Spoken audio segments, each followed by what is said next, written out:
عاوزين يعني معلش الجريدة نفسها عايزة تنفرد بالخبر، وده حرام شرعا، ده حرام شرعا يا جماعة. ونلاقي كمان القنوات بقى، كل قناة بتتسابق ان هي بتحاول ان هي تسخن الشباب.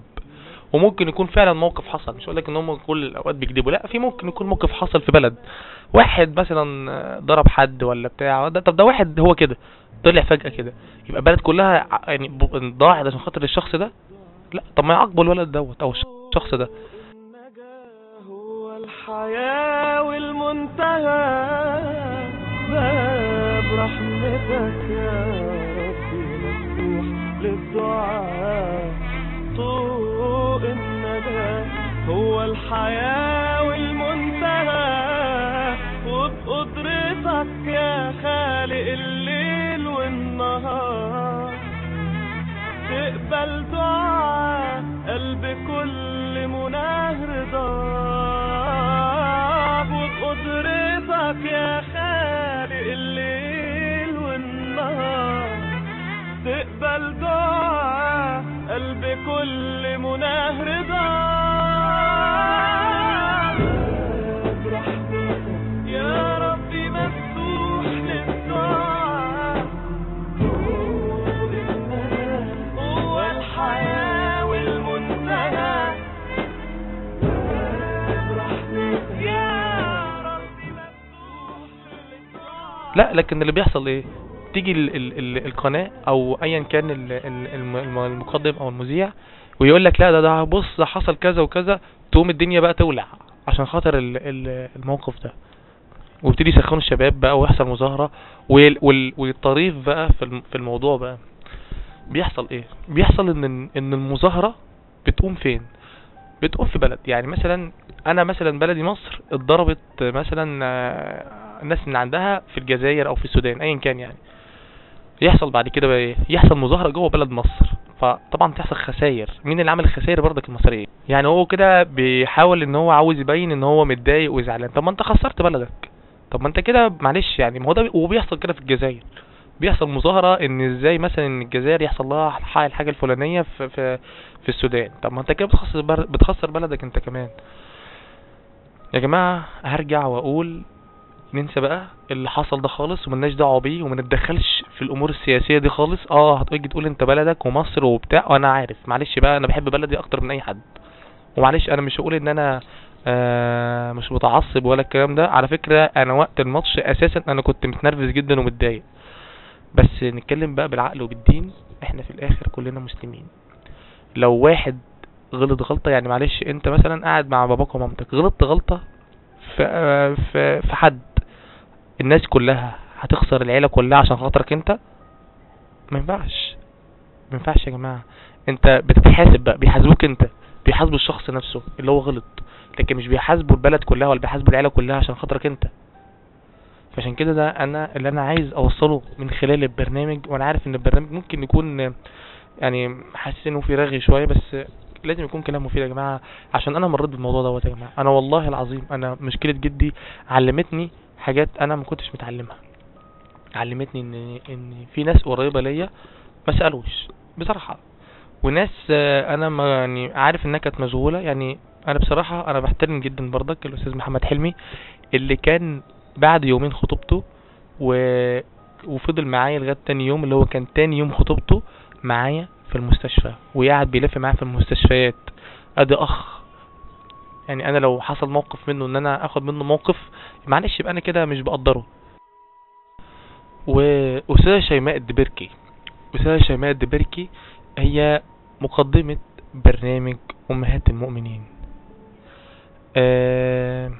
أولا أنا من خلال الإذاعة طبعا كان حصل موقف بيني وبينها في شباب الخير، فزعلت مني. فطبعا أنا من خلال البرنامج أنا بعتذر لها جدا جدا جدا، لأنها فعلا أثبتت لي إن هي إنسانة أحسن مني مليون مرة، لأنها وقفت جنبي وجنب أهلي وجنب جدي.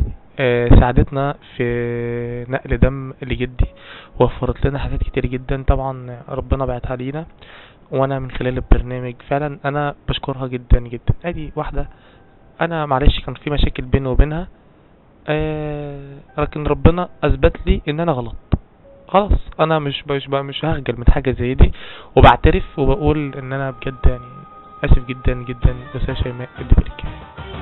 آمين آمين آمين آمين يا رب العالمين. آمين آمين بارك لنا في الطيبين. آمين آمين المصلحين الصالحين. آمين آمين ياخدوا بإيدين المسلمين.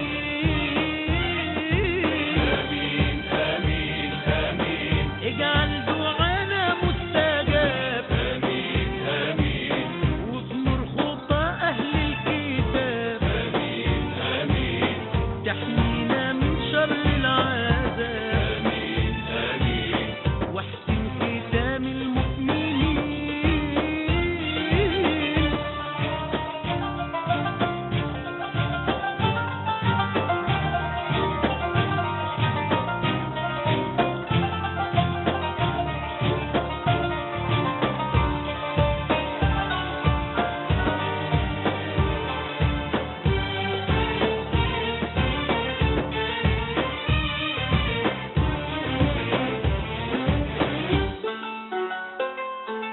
آمين آمين آمين ارزقنا تاني بشيخ جميل. آمين آمين يكون سند ويكون دليل. آمين آمين بسماحة الوجه الجميل. تهدينا فدوت اللي بيحصل يا جماعه. لو احنا كل واحد هيعمل موقف وهيخسر واحد عشان خاطر حركه حصلت ملهاش اي لازمه، انا اتعلمت من الموضوع دوت يا جماعه، والله العظيم انا اتعلمت من الموضوع ده.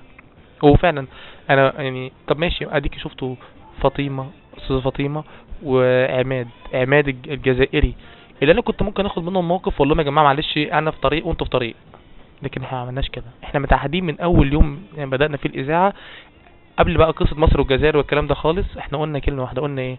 قلنا النهار ما يحصل يا جماعه اي مشكله احنا مالناش دعوه بيها، نخرج نفسنا منها. ليه؟ عشان احنا كلنا عرفنا بعض واخلاق بعض خلاص، ومتربيين تربيه كويسه جدا، وانا يعني عرفتهم كويس قوي من خلال التعامل معاهم. كفايه ان هم وقت شده اي نعم مش بيعملوا لك حاجه ولا بينزلوا ولا الكلام ده، مش بايدهم يعملوا حاجه زي دي، بس اتصال من الجزائر لغايه عندنا ده دي بالدنيا عندي. انت عارف يعني انت لما تكون في ازمه اصلا وتلاقي حد بيتصل بيك يسال عليك انت بتبقى مبسوط. فانا يا جماعه رايي معلش يعني يمكن انا مش حاجه، بس انا حابب اتكلم في الموضوع دوت واقول يا ريت يا جماعه نحاول نهدي الامور شويه وما نمشيش ورا التيار، لان احنا في الاخر مصر لو حصل ما بين البلدين صلح انت في الاخر برضك هتيجي تقول لا خلاص احنا هنسامحهم. طب فين انت بقى في الموضوع ده كله؟ لازم يكون ليك دور وليك بصمه. معلش انت لما تيجي تدي الانطباع لجزائري انك انت انسان محترم وانك انت معلش بتقول لهم زي ما انا عملت كده او عملنا كلنا في الفريق احنا اخوات في الاخر ومالناش دعوه بالمشاكل، والله العظيم هياخدوا فكره كويسه جدا عن البلد عشانك انت. مش كانوا في شويه بقى كانوا واخدين بقى انطباع مش كويس جدا عن البلد، لكن هياخدوا بقى انطباع كويس جدا عشان خاطر انك انت تطلع شخص على الاقل واحد من البلد بيتكلم كلام منطقي. وخدوا بالكم يا جماعه ان احنا يعني المفروض نكون مثل اعلى. احنا مثل اعلى لايه بقى؟ احنا عندنا شيوخ ودعاة اغلبيتهم كلهم من مصريين جزائريين بيسمعوا، فما ينفعش انك انت بقى بتبقى يعني بتمثل برضك البلد دي وبعدين يعني تمشي ورا تيار الاعلام اللي هو الماشي غلط اصلا. لازم احنا متعلمين من واحنا صغيرين ان الدين بتاعنا تسامح يا جماعة. عشان خاطري انا من خلال البرنامج وانا عارف ان ممكن يكون في ناس كتير جدا مش مقتنعة بكلامي وفي ناس قليلين مقتنعة بكلامي، معلش انا بحاول ان انا يعني امتص غضب كل واحد دلوقتي من خلال البرنامج، واعرفوا انك انت لما بتكون محتاج اي حاجة او تعبان او اي حاجة حصلالك في شدتك اللي بيقف جنبك جارك المسيحي زي ما حصل معايا.